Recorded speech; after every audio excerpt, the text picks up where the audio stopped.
Hello everyone. Today we are going to discover the cross-site scripting or XSS vulnerability, a vulnerability that affects the client side of web applications. But what does client side mean? To understand this, you need to know how a web application works. When a user clicks on a link, a request is made to a server that processes the request and returns the corresponding web page. This is what we call the server side or backend. Once the browser retrieves the data from the server, it displays the content and allows applying changes to it, like changing the size of certain texts, their colors, moving elements, etc. It is for these purposes that JavaScript and CSS are used. This is the client side of a web application, also called front end. You now know that the cross-site scripting vulnerability is a vulnerability that affects the victim's browser.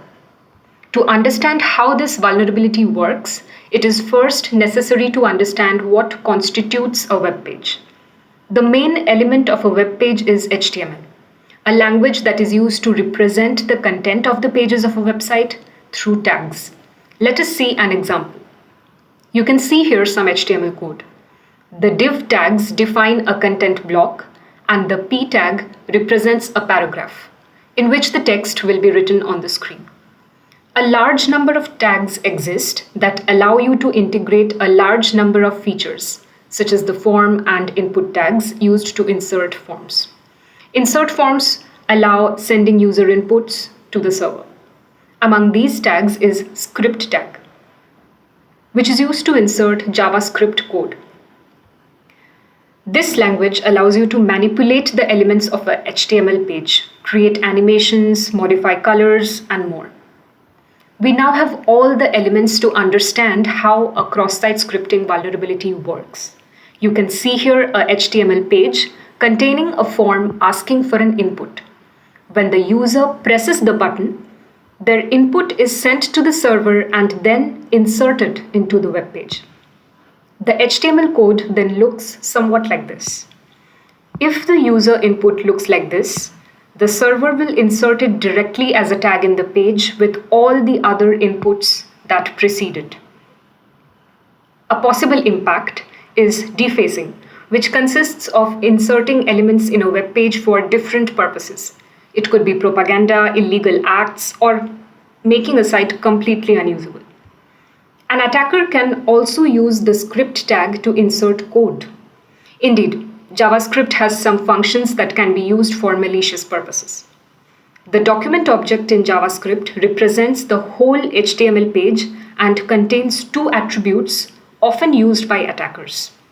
Document.location, which contains the URL of the current page and redirects the browser to another page if modified. Document.cookie, which contains the cookies of a user on the current page. By using these two attributes together, an attacker can redirect the cookies to his server and retrieve them. Cookies contain the information of a user on a website and are notably used to stay logged in without having to insert the password every time you visit a page. If a malicious person uses someone else's cookies, they can steal their identity. If the victim is a site administrator, this can lead to severe consequences. There are many other ways to use JavaScript, like the source attribute of an image tag allows inserting code. By using characters such as quotes, it is sometimes even possible to bypass some procedures.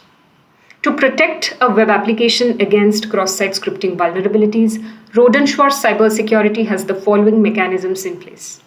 The blacklisting strategy, for example. If our solution detects a malicious pattern that is normally used to perform a cross-site scripting attack, it will block and redirect the request. The scoring list strategy is the next one. Our solution will analyze the request and increment a score when it meets a malicious pattern like an HTML tag or JavaScript function. At the end of the analysis, if the score is above the defined limit, the input is considered as a cross-site scripting attack. So the request will be blocked and redirected. Thank you for watching this video. If you want to know more about cross-site scripting attacks, I invite you to click on the link in the description below and read the associated article. We will keep posting videos on various attacks, so stay tuned.